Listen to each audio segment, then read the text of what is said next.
Ladies and gentlemen, may I present to you the morning meeting. This is the 10th episode for Dan, so it's a special anniversary clip show. We'll just be showing highlights from the past 9 episodes. Welcome. Thank you, Sean. And Dan and I are delighted to have you here. If you're watching on YouTube, welcome. Peace, love, and understanding. If you decide you want to write in the chat, presumption of grace. And here on the two-way platform, again, welcome in. We're here to learn.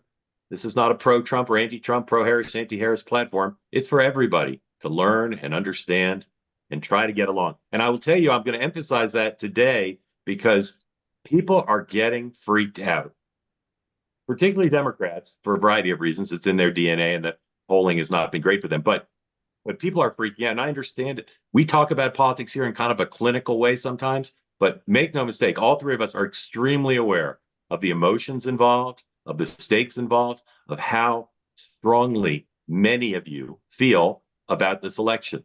And we don't make light of that or minimize it, but we also are trying to be a place, one of the few in America, where everybody can come together and try to deal with this day by day in a way that can be unifying for America. So with that, what's going on? The candidates are out and about today, as we say, in battleground states. The vice president, after her town hall last night, which we'll look at a little bit, is in Arizona. She's doing a 12:45 Eastern time briefing with the president, virtual briefing that's closed press. She's attending virtually. Then at 1:15 p.m., she is attending virtually an update from FEMA that will have a pool spray. Then at 1:40 p.m., she's delivering remarks during a virtual campaign event. I don't know what that is, but it's open to the pool, so we'll all get to find out. Then 2:40 p.m. Eastern time, she's delivering remarks in Scottsdale, and then she flies back to D.C. after long last. So that's a big Arizona day for her. Donald Trump has a sold-out rally in Aurora, Colorado. Trump is emphasizing immigration a lot in the closing days of the campaign. Shouldn't be a surprise to anyone, but that'll be a big focus of those remarks. And then that is at 3 Eastern, and then at 8:30 Eastern, he's got a rally in Reno. Tim Walz is doing a bunch of stuff in Michigan, and then he's doing this football thing in Minnesota. It's something called the Jug Game. I urge you to read about that in my Substack. It sounds pretty interesting. Don't know what J.D. Vance is doing. All right, let's look at some other stuff. Wall Street Journal this morning popped some battleground state polls. Let's look at them together, shall we? All right. So Trump up in Arizona, up in Georgia, up in Michigan, high North Carolina. Trump up large size in the Silver State. Trump up 1 in Pennsylvania, tied in Wisconsin. All margin of error stuff, right? Here's something that's going on in the polling now, which we've kind of talked around, but we haven't hit it as hard as I'm about to. Trump is overperforming in the Rust Belt, but he's underperforming in the Sun Belt. And this is the best news for Kamala Harris right now in terms of the only thing that really matters, the Electoral College, which is she's got multiple paths now, right? She's got some Sun Belt paths. She can't be shut out in the Rust Belt. Next slide, please, to look at the Journal on issues. And the Journal poll tells a story we've been living with for weeks now. Trump is doing better on issues that are most important to people, particularly the economy and immigration. But Harris is still right in the fight because she's strong on some other secondary and tertiary issues, and abortion rights is important. And they don't like Trump's personality and all those issues, January 6th, etc. All right, guys. John, what is your view of the Journal poll and polling currently?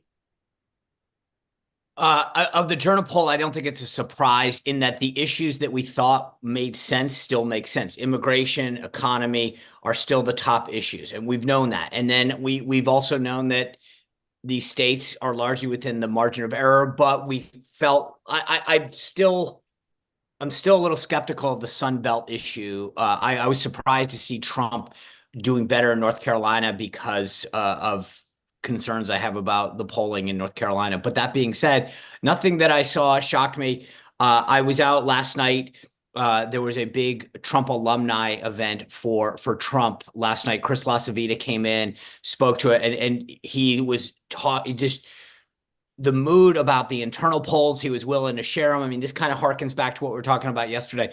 Generally, you don't get into details. He was telling a story about how Trump called up in the morning. He was giddy about some of the internals and really wanted to get the word out. That type of enthusiasm doesn't happen when you're on your heels, right? You don't get up and start saying, let me tell everybody what we're seeing inside. Just when I've been part of winning campaigns and losing campaigns over the last 30 years. Like last night, people were lining up to pay to come in. I mean, the excitement among Republicans is that the wind is at our back right now. And I think that's a good thing. And I know the polls are a little close and that's why, but the momentum's with Team Trump right now. And that's a good place to be 25 days out. Yeah, Dan, your experience yesterday and this morning is the mirror image of that, right? Yes, exactly. I think the Wall Street Journal poll is good news for Democrats in that it'll calm some public chatter, right? As this increasing, kind of she's behind, as you say, you read it, it's close everywhere. I think, as we discussed here the last few days, the trend lines in the Midwest are very concerning. Conversely, Trump has not pulled away in the Sun Belt. It is not 4, 5, and 6 point leads. Nevada here, says is greater, but I don't think either campaign really believes Nevada is a 6 or 7 point, Trump lead. So the good news is you're still within striking distance. The problem is, I think internally, like within most Democrats' guts, if it comes down to we have to win all 4 Sun Belts or 3 out of the 4 Sun Belts, that makes them nervous. They're not quite sure that she can pull it out. Sean, it's ironic that you were in DC at a Trump event. I called around in DC last night to friends to kind of stress test what we've been discussing, to be like, am I missing something? And they were all like, no, you're not. And actually, where some of the Democratic anxiety is coming from, I was told, is that the Senate candidates in DC, the staff and others, Congress is not in session, so staff is kind of around town, they're taking long lunches, etc. The Senate candidates are saying she has a huge problem in the Midwest. And that is where, as much as Wilmington is trying to put the lid on it to say, okay, we've stalled, but we're tied, it is the Senate candidates who are doing their own polling, the DSCC and others, that are putting word out, because again, all politics is local, there is a problem in the Midwest. Well, so the fundamental issue is this, and just here's the way I perceive this. We've used the term before. I think there was a sense of Kamala curious. After the convention, she got moved in. She hasn't closed the deal. And at the end of the day, people are saying, all right, I was hoping to give her a chance. I'm not sure I really wanted Trump, but I care about the economy. I'm worried about immigration. I'm worried about inflation, whatever it is, interest rates. And I know what I'm getting with Trump, so I'm just going to fall. Like they're going to fall for him at the end if she can't close the deal, and she's not closing the deal. Yeah, at least not yet. So just to be clear, something which I think I was clear about, but when I've reported over the last several days about private polling, that is not Republican-only private polling. It is, as Dan said, it's reflected in the Democratic private polling too. In fact, I think if you ask the Harris campaign and they would tell you about their polling, you'd hear a similar story. This is not spin by Republicans about secret or fake polls. This is what is happening in the data. And as we've said repeatedly, the public and private data differs. The public data is cheap and has issues in almost every case. It's just the nature of the beast now for academic and media organizations. Not everyone, but most. So Nate Silver, who I don't believe has ever covered a presidential campaign and is good at averaging numbers, did a long piece making the case that, in fact, the public polls are better than the private polls, and that to the extent that people talk about private polls, it's all made up spin that's done to trick reporters and please clients. So, guys, is Nate Silver right? No. Can I just tell you, can I say one fundamental thing that I want people to understand? Whether you're doing a public poll or you're the most partisan private poller, no professional pollster will ever skew a poll. They might ask certain questions, and again, largely it's client based. So the client will say, "I want you to test this," or "I want you to test this," or "I want to change the screen on this."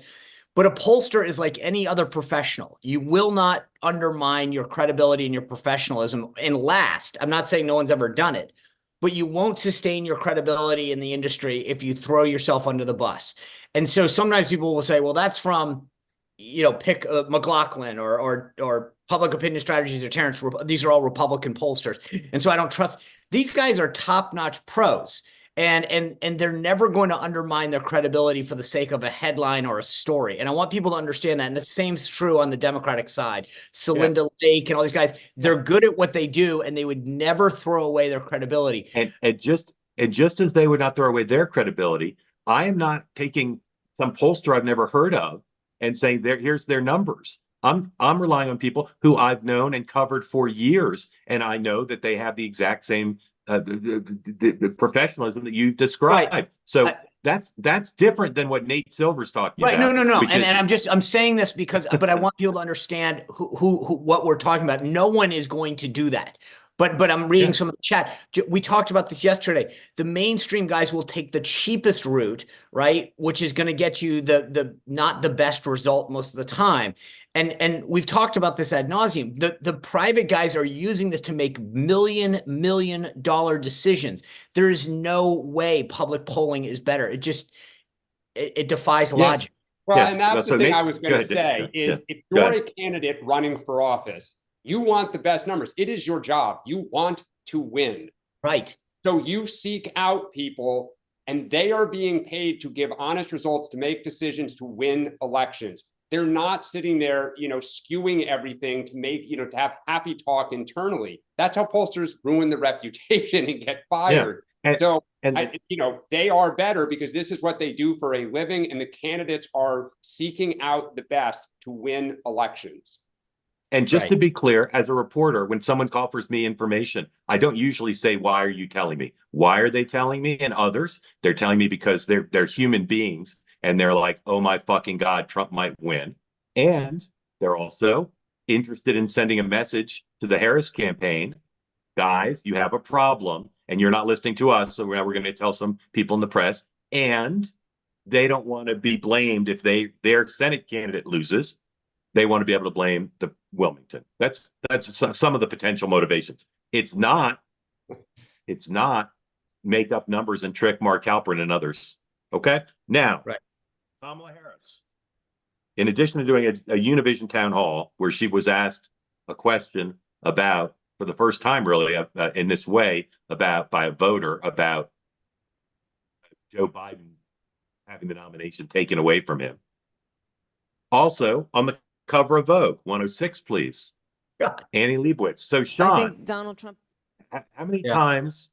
What's the scorecard between Melania Trump and Kamala Harris on Vogue covers? Is this her first for Kamala Harris? Anybody know? I will say this. I have to I'm going to be straight. I got to admit, I let my subscription to Vogue. I asked for a new, for the renewal for Christmas. We'll see what happens. All right.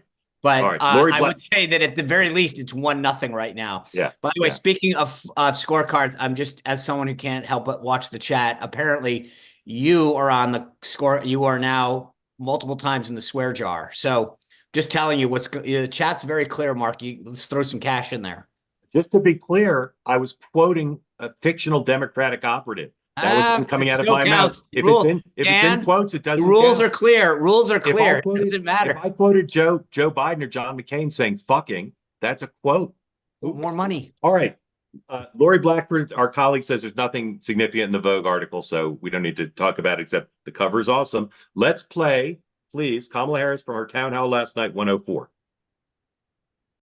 President Biden made a decision that I think history will show was probably one of the most courageous that a president could make, which is he decided to put country above his personal interest. And he made that decision. He within that same period of time, supported my candidacy and urged me to run. He and I have been partners for the last 4 years as his vice president to him as the president. And I am honored to have earned the Democratic nomination. I am honored to have the endorsement of people from every walk of life, you will probably find that I probably have a bigger coalition of people who couldn't seem to be more different than each other, who have come together around my candidacy. So I would say that's the greatest answer ever. But overall, I thought she did quite well last night. And I think those who wanted to do more town halls would be encouraged to say, yeah, you can go do it. If this were a 5-hour show, we'd play more of the town hall. We'd also play Trump's epic speech at the Detroit Economic Club, which had, besides a reference to Little Rocket Man, a lot of interesting things. But we don't have time for that because we got to play Barack Obama. But guys, what did you think of the town hall and of that answer? I got my rally towel out here. Do more of those. I thought she relaxed. She was passionate. Yeah, I agree. Look, I mean, in fairness to her, she's not going to say he was too old and Nancy Pelosi, Chuck Schumer, and Barack Obama, took the knife to him, right? Like, that's what we would all like her to say. That is not going to happen. But, she pivoted. Man, I just do more of those. Go to Philadelphia. Go to Detroit. Do them. Yeah, do them. Sean, agree? Yeah, I mean, look, I think that, just to be clear what I'm saying here, she has nothing to lose at this point. So I feel like you might as well, but I was not as impressed. So it's not like I think she did better, but that's not a hard bar to cross. So I just better's better. All right, last topic, and then we're going to go to your questions. Again, please put your hand up. We like news people, as always. So if you've never been part of speaking on the platform, raise your hand. Get in on this. Barack Obama gave a speech. We're going to show a little bit of that. He also talked to a group of young black men and was quite direct in calling out their lack of enthusiasm for Kamala Harris. But let's listen to 103 from his Pittsburgh rally. If Donald Trump does not care that a mob might attack his own vice president, do you think he cares about you? Pennsylvania, we do not need 4 more years of that. We don't need 4 more years of arrogance and bumbling and bluster and division. America's ready to turn the page. We are ready for a better story, one that helps us work together instead of turning against each other. So Joe Biden had a problem. We need to turn the page. The last 4 years have been bumbling. Finally, I agree with Obama. Joe Biden had a huge problem with young black men. Kamala Harris has a huge problem, maybe a bigger one. And wait till the Trump campaign and their allies start doing targeted communicating about her record as a prosecutor. They're up against it. They have to do better. I think it's smart for Barack Obama to be so direct and pedantic, as Dan said to me earlier today, because he has to get attention for this. They need earned media. It's the only way to do it. I think he's got to do it. Sean. The clip that he played or the statement that he made subsequently, you're coming up with all kinds of reasons and excuses. I've got a problem with that because part of it makes me think, and I'm speaking to men directly, that if you just aren't feeling the idea of having a woman as president and you're coming up with other alternatives and reasons for that, I felt like you want to lecture dudes and tell them that that's the issue. It's not a female problem, right? And I think that that's a crutch. It's like, oh, you're not voting for her because she's a woman. It's not. I don't think that's the way to address men if you have a men problem. And then the Kamala Harris yesterday, they said they're sending out Tim Walz to make this. I mean, again, I'm like, if that's how you guys think you're going to get more men, God bless you. Because this is a completely stupid strategy when it comes to attracting men. But yeah, I think the clip you played of Obama was excellent, right? Like he was passionate, he's into it. But to Sean's point, when he is Professor Obama, right? Well, people cling to their guns. That's why they vote a certain way. It is so patronizing. And I mentioned yesterday the 2016 CBC. Alexander came on the other day and said the one thing he really hates is when you're basically saying like almost what's the matter with Kansas, right? Like you don't know what's in your interest. The only reason that you could possibly be doing it is because she's a woman. When everything screams, they're doing it because of the economy, right? Yeah. If Trump gives them a better opportunity. Okay. Yeah. So, I mean, I get what he's trying to do. To your point, Mark, he's definitely shaking the trees, but I don't think that's the best way to Well, persuade them to change their mind. If this weren't occurring after weeks, nay, months of failure to get this group back on their side, then I would say, yeah, bad idea. But they have to shake it. They have to shake it hard.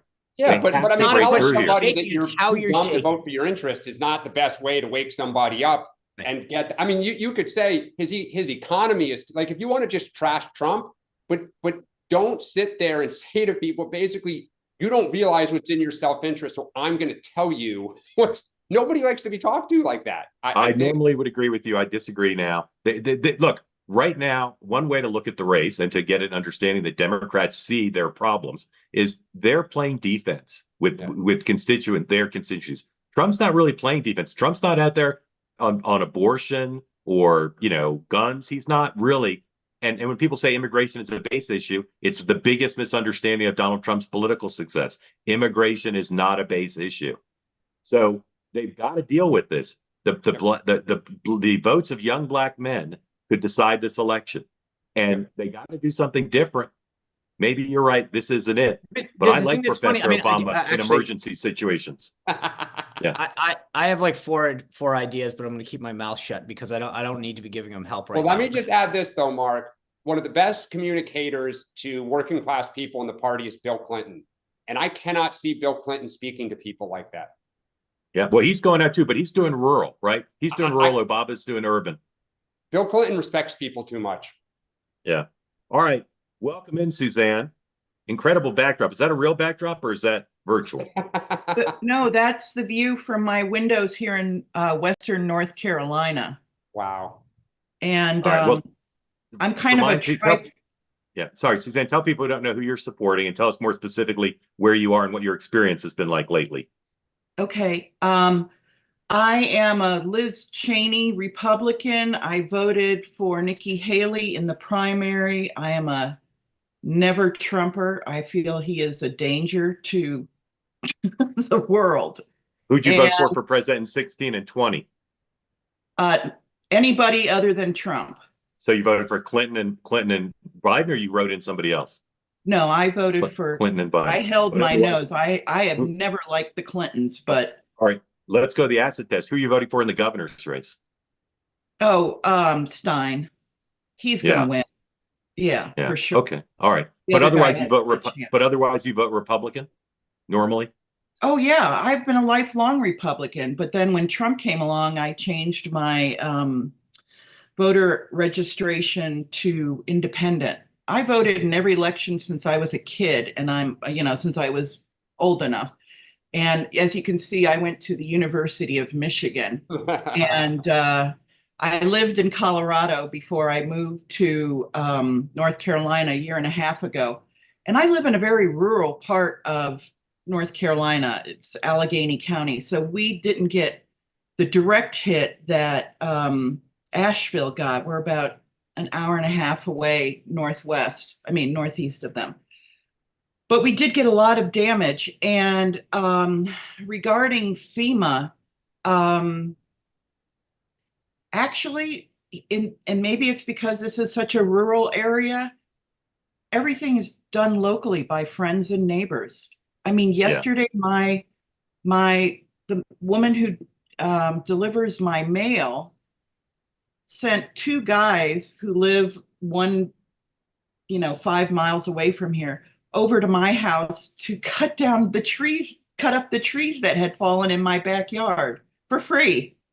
And the churches, immediately, the churches were giving out meals. The fire department was distributing food. So everything is done by our local community. And it's a great, great feeling. But is Asheville the biggest city near you? Sparta is. Oh, yeah. Oh, yeah. Asheville is like going to New York City compared to where I live. No, what are you hearing from folks? What are you hearing from folks? Minutes. Yeah. So what are you hearing from folks who are more affected in terms of their feelings about recovery, which obviously is a bigger scale than local people can do themselves? It's terrible, but I just want to say regarding FEMA, I signed up because I had some minor damage to my home, and I went to the FEMA website and signed up. I immediately received a response, and I even stated that I had minor damage. And within 24 hours, they said, here, if you want to go stay in a hotel, just do this. And I received another update today. So FEMA has been incredibly responsive. And while we were standing in the yard with the guys cutting the trees yesterday, a big plane flew by, and the guy said it was a C-130. Is that what that's called? It's a, taking transport plane. Yeah. Supplies. So, and so I'm wearing my Michigan sweatshirt today in support of Donald Trump's basically calling, Detroit a horrible place, comparing it to China. And, this is like Donald Trump's MO, is he goes to a place and tells everybody how terrible it is there. And I mean, I went to Michigan in the 80s and late 70s, early 80s. And Detroit has had problems forever.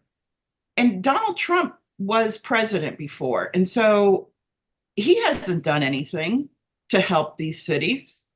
And, we talk about how important, he always talks about the border. Well, in 2016, Donald Trump's had two campaign promises. I will build a wall and I'll repeal and replace Obamacare. He did neither one. He failed. His border policy was essentially the equivalent of closing the door. Unfortunately, he didn't have a legislative solution. So when Biden came into office, Biden just opened the door. I mean, it was like literally 24 hours. So unless Trump is going to be Methuselah and live forever, he's not offering permanent solutions. When he faced Suzanne, I'm sorry. Go ahead, finish the thought. I just two quick things, please. I know this is a rant, but I watch every day, twice a day. I'm a faithful supporter. And just very quickly, when he faced the pandemic, he lied about it for a month. And the point is, Trump's lies hurt people. And people say, oh, well, it's his policies are great. But his policies are not great. His policies are paper tigers. And I'm doing better under Biden than I did under Trump. My house is worth more. My 401k is worth more. My prescription drug cost when I retire in a few years will be lower. And you know Suzanne, what? Suzanne, I always hate to interrupt people, and I'm enjoying listening to everything you say, but we want to get other folks in. So Okay. if you have a short second point or a question, we'd love to hear it. Okay, my short second question is for Sean. And that is, A, do you think Trump is actually going to deport 15 million people? The answer, of course, is no, because logistically it's possible. And B, and this is more of a serious question, after Trump hands Ukraine over to Putin, which he's already tried to do a couple times, is Trump going to honor NATO's Article 5 when Putin goes into the Balkans? Because actually, talking about NATO, NATO is stronger by two countries. Hold on, Biden. Suzanne. Okay, you asked sorry. Sean that's okay. You asked Sean two very loaded questions. Yes. I'll warn our affiliates, we're going to run a bit over. Sean, I'd ask sorry. you to just that's okay. Sean, I'd love for you to give brief answers because I want to get some more folks in. Thank you. I appreciate that. Two quick points at the top. Well, I'm heartwarmed by how your community's response. That's as a Republican and a conservative, I love the idea of local people, churches, Amen. helping people. We've become too reliant on government, and that's an amazing response. And I hope more of America can hear that.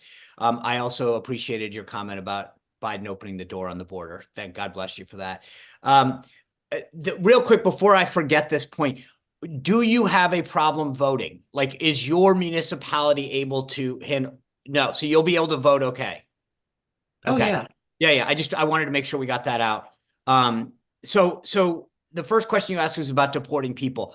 I think that I've said this before when asked, we are a nation of laws.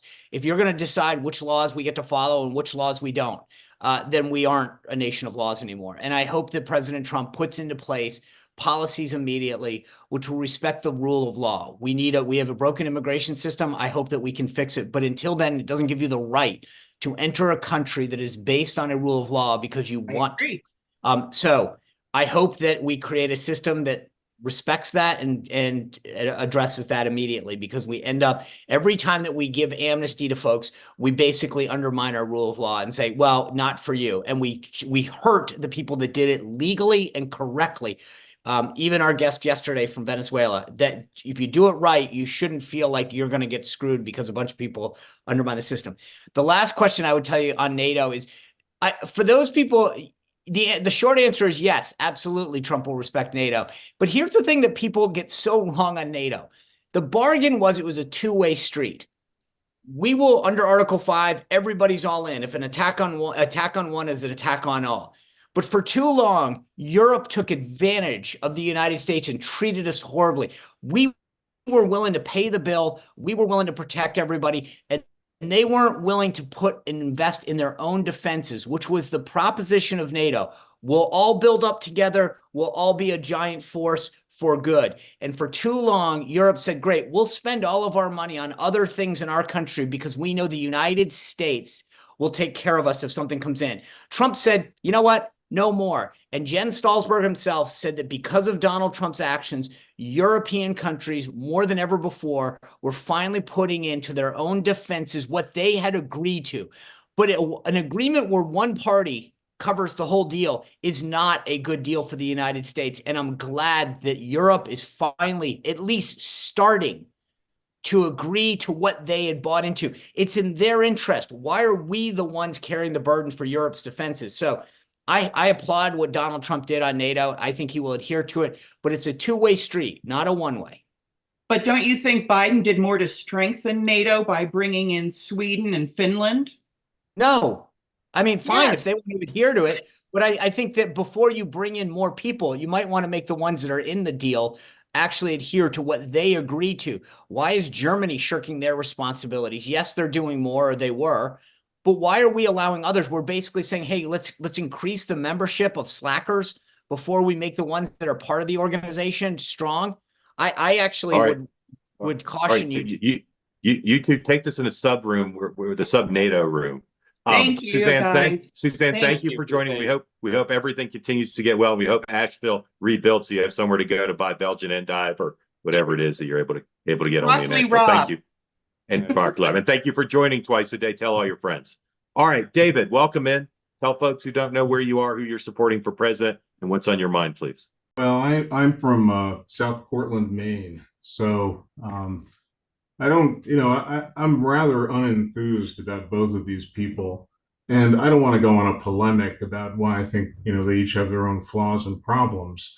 I'd like to talk about this CBS thing because I'm sort of a casual observer of this time. I feel like I've had enough conversations with my children that I've concluded that the world is theirs to fix. I really, middle-aged and older white men really don't have much insight into what's going on, and I kind of see the problems as a bit insoluble. All right, David, before you go to CBS, I want to be the first to say that you look and sound a lot like Bob Casey. Has anybody ever told you that? I have to tell, no one's ever told me that. I had one person tell me I sound like John Malkovich, and I didn't know whether to take that as a compliment or not. There's a little bit of that too. We're gonna on tomorrow's episode. I hope to splice you together with some Bob Casey. But please, thanks so sorry much. to interrupt. Thanks so much. Sorry to I interrupt. must say that I came close to voting Democrat because I'm a University of Rochester graduate, and that would have been enough. Did you vote for president? Did you vote for president? Did you vote for president in 16 and 20? I did. Who'd you vote for in 16? I voted for a major party candidate. It was 2008. I voted for Barack Obama. All right. You're in CD1, elections, I was libertarian. You live in Maine 1, not Maine 2, right? Pardon me? You're in the You live in Maine 1, not Maine 2. Yeah. Okay. David, your CBS question, please. CBS question is, I've been a lawyer for 35 years, and you would have lost a jury trial if you put on that kind of splicing together of question and answer. I found it an abomination.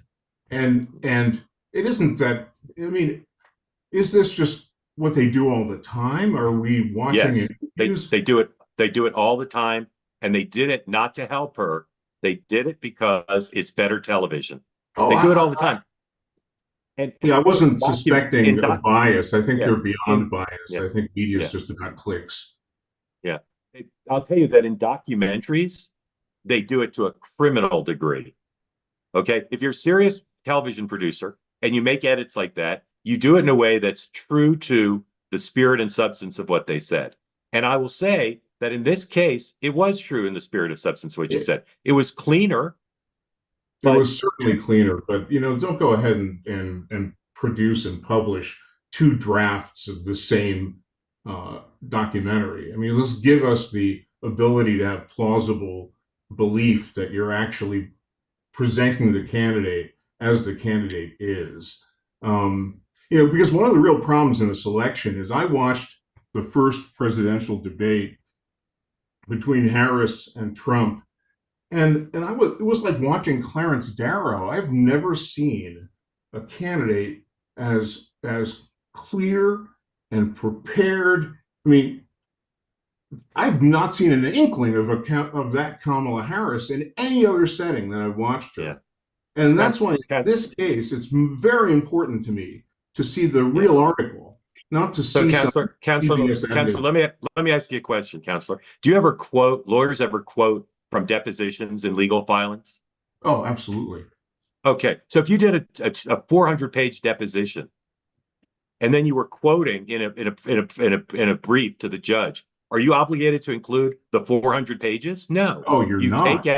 You're not. But if you want to have credibility with the judge, you're gonna present the best and worst and explain. One of the real problems with litigation that I've seen in lawyers is that they allow the other side to get the gotcha moment by counter-proposing facts. Listen, you're not under any obligation as an advocate to quote the lousy passages. Okay. Let's say I'm a newspaper reporter and I'm interviewing you about your 200 favorite meals you've ever had. Okay. And then I'm writing a story about David Bertoni's favorite meals. Am I obligated to publish all 200? No, but Mark, I think people. But hold on. There's a difference, though. I'll jump in on the counselor. If you look at the interaction, a reporter, when I read a thing, I go, okay, that's a quote, and I understand that they probably said more. But when you're watching a video interaction, and I ask you a question, and then you jump cut it and create the impression that that was the answer they give, it is. Okay. Okay, but I understand exactly what you're saying, and I can say it happens every day in every edited television piece and documentary. If you want to say that should never happen, then you're going to have to figure out a way to reinvent the medium. But don't single out CBS and 60 Minutes for doing it. Well, it's not just because they're horrible. It's the way production works.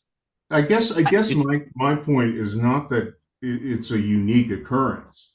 It's that we now have a moment when it's been laid bare. We have a moment when a network has effectively shown its cards in a way that was foolish and idiotic, but at least it's placed front and center for the public to see and maybe learn for the first time, because not everybody understands that this manipulation goes on. Yeah, you're right.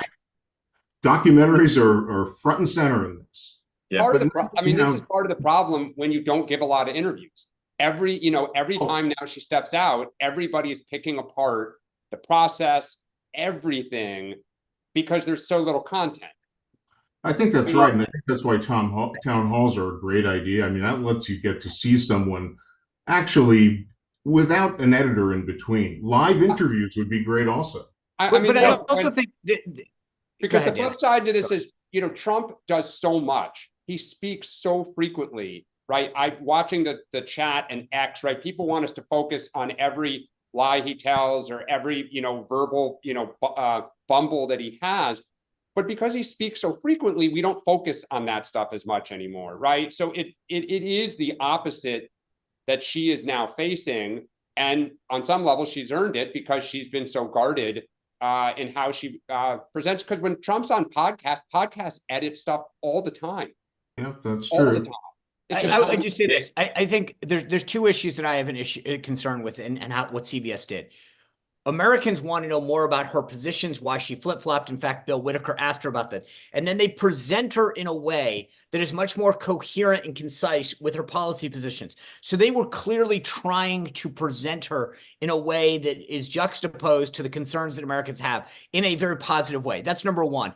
Number two is, if a campaign did an ad the way that they conducted that interview, they would do a story about how that campaign edited the piece in the interview. And so the hypocrisy that exists throughout the media, Mark's right, they all do it, but the hypocrisy that exists throughout all of them is so rampant. It's unbelievable. They are so high and mighty in how they do their job and how they'll criticize anyone else. I think that all of them are horrible. Yeah. David, I want to ask you two questions. Number one, how'd you find out about the morning meeting? I found out about you months and months ago. It was just looking around YouTube. Okay. I find that YouTube is my principal source of entertainment now. Yeah. And last question is, I know you don't like either of the major party presidential candidates. If you just sort of close your eyes and imagine one of them winning, which one is less offensive to you? Which one do you hope wins in the end? Oh, it's a hard one. And it's why? a really hard one. At the end of the day, I think I'd be more comfortable with a world in which we have a 4-year hello and goodbye to Donald Trump than to have an unknown quantity. I think Kamala Harris, to me, is a dramatic unknown quantity. And I cannot get my arms around what she thinks, how she thinks, and how she'd interact with foreign leaders. And I've heard if she was a legitimately independent new voice, she would be able to talk about ways in which she differs from Joe Biden, but she can't or won't. And that's where the real nuance is. I don't want 4 more years of Biden. I mean, I've watched what it's done to the state of Maine. I want someone who's got progressive values, but they have to be articulate and able to aggressively tell us who they are and why they're running. I get this mealy mouth. It sounds like the old George Bush line about the way she's going to help the middle class. It's just this sort of mushy talk. I need a sharp. How old are your kids, David? How old are your kids? 32 and 34. Who are they voting for? They would never vote for Donald Trump to save their lives. My son went to a European university and came home hating the Western culture. So he's sort of a little bit difficult to reach, but I think that they view some issues that, as more important than I do. Right. But I think that there's no chance that either of them would vote Republican. All right. David, thank you for joining. Please come back regularly. Enjoyed having you here. Our man, Mitch. Mitch, welcome in. Tell folks where you are, who you're supporting, where you got I'm in that great Indiana, jacket, so thank you. Yeah. Thank you for the My Man Mitch reference to Mitch Daniels. Yes, sir. Who I wish had run for president. Best university president of the last 100 years. Absolutely. All right. Mitch, what's on your mind? First of all, who are you supporting for president? Well, I've never revealed who I'm voting for. I will tell you, I've been an elector, an alternate elector. I've been a delegate, an alternate delegate. For which party? Republican. Yeah. In those years, the Republican candidate for president has never won. So I must say, I'm not serving in any of those positions this year. So Donald Trump is eligible to win, according to my jinxing of elections. Mitch, make a little news here and reveal for the first time ever who you're voting for.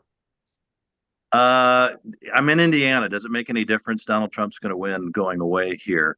I am interested because the winner of the national popular vote is going to be important. Symbolically. All right, Mitch, you don't want to tell us. No, I'm going to go on, but I do. I see that Mr. Utterback from Northwest Indiana is on. He was on the other day. I thought he did a good job. I'm interested in how he's going to vote for governor, because we may or may not have a race. I still expect Senator Braun's going to win the governorship, but it's tightening, and the Democrat Party is pumping some money in here. What about the bank's coattails? The bank's coattails are long and broad. Jim is not, and I've known Jim well for quite a while, but um, he didn't have a competitive Senate primary. I'm not sure he's known to the rest of the state. I'm not sure he's known to the rest of the state. He's breaking the all-time record for the easiest path to winning a Senate seat. The guy did nothing. It seems similar to me to Barack Obama's winning his Senate seat when he eliminated the competition. Oh, he had a very tough primary. He had like a five-way primary. Jim Banks, who I know and like too, Jim Banks is just basically like, I'll take that. He's done nothing. And I'm not being critical. Good for him. Good for him. All right, Mitch, ask your question, please. We're way over time. My fault, primarily. You talked the other day about what would happen in the first weeks. I'm interested in, and I listened to Don McGahn speak in Washington on inauguration, or the day before inauguration, when Donald Trump's first term started, and he said we've got X number of executive orders that are ready to go on the first day. Who's the Don McGahn, since Donald Trump fired him, for Donald Trump, and who's the Don McGahn for Kamala Harris that's going to be in charge of preparing those executive orders? Those are great questions. Well, those are great questions. For Kamala Harris, her Tony West may end up being AG. I mean, those are conversations. He says he's going back to the private sector. Mitch, it's a great question. I'll say that these are two candidates who are both busy and superstitious. And so I don't think they're spending much time. It's one of the biggest problems with our system is that they come in. I think if she's elected and it's a Republican Senate, her bigger problem is going to be getting anybody confirmed, not executive orders. But I hope that's the case. I wish she'd follow Bill Clinton and triangulate. I think that might be good. I have a fairly high degree of confidence that whoever wins will make history with the first female White House chief of staff. And I think that person, whoever it is, will play a big role in managing the question of what they do in terms of those Don McGahn type executive orders. In terms of the topics, I'm sure he'll do immigration. I'm sure she'll do reproductive freedom. Beyond that, I have no idea, and I don't think too many people do. And I'm not sure the candidates have thought much about it. And assuming we don't have an overtime election, and assuming we don't have a contested election, which are two massive assumptions, it's still going to be an extremely difficult thing, particularly for her, because she's not been president before, to figure out personnel and policy by January 20th. It's going to be a massive undertaking. Mitch, we're so happy you're here. You reflect your values, which is one of the goals of this program. So thank you. Thank you. All right. Guys, another long episode. Great. A North Carolinian, a Mainer, a Hoosier. That's good. Good. Anything you guys want to say before we close? Yeah, just a quick shout out. Sunday night, we're doing the live Road to 270, 7 o'clock Eastern on my YouTube channel. I think we're bringing in guests from every state on the ground to talk about early vote, registration, absentees. So if you want to hear directly in the 7 battleground states what's happening, 7 o'clock Sunday night. I'm sure there's a two-way going on then too, but I'm just saying. All right, 7 o'clock Sunday on Sean's YouTube channel.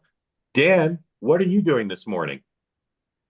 Oh, well, the rest of the morning, for those who can't get enough of the three of us and what we think, we will all be on Megyn Kelly later today. So you can. What time is that? Well, we're on at noon. I'm not sure if what time she's going to go live. But we're on it. We're on at what time? We're on at noon Eastern? Yes. Noon. Yes. Noon Eastern. All right. So tune in for that. And then, so that's less than 3 hours from now. And then about 5 hours after we get off Megyn Kelly, I will be back. We took the last couple of Fridays off for a variety of reasons, but tonight it's the inaugural Friday edition of Two-Way Tonight. So please join us 6 o'clock. We'll have some great guests that you'll find out about on Substack and Twitter, aka X, later today. But please, if you have time and inclination, Mitch, I'm looking at you. 6 o'clock Eastern time tonight. Indiana's split, I think, right? You're some Central, you're some Eastern. So you'll figure it out. But it's 6 Eastern. Please join. And then Monday morning, then Sunday there's Sean at 7 Eastern. And then Monday morning, 9 a.m. Eastern time. If it's Monday morning, 9 a.m. Eastern time, that means it's time for another edition of this program, Season 1, Season 2, Episode 11. Have a great day. I'll see you on Megan Kelly with my colleagues, and then I'll see you solo at 6 o'clock.